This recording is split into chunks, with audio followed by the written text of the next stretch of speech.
ధాన్య రాసుల సృష్టి చేసిన రైతు కూలీలపై కక్ష కట్టిందో ఈ దుర్మల రాజ్యం కత్తి నురి కంఠాన పెట్టిందో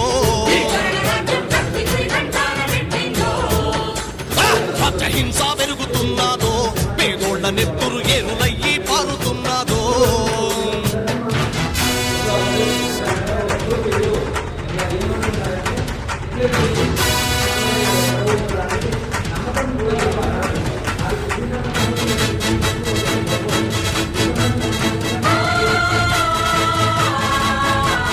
లెక్కలేని పోలీసు మూకల మరతుపాకులనిచ్చి పంపి పచ్చని పల్లెల్లో పేదల బతుకులో చితిమంట రేపుతూ చిత్రహింసలు పెట్టుతున్నారో ఏ మెరుగనోళ్ళ ఎదలపై కన్నుల మోపిండ్రో కాలేటి కడుపుల మీద పలుగు రాళ్లు కొట్టిండ్రో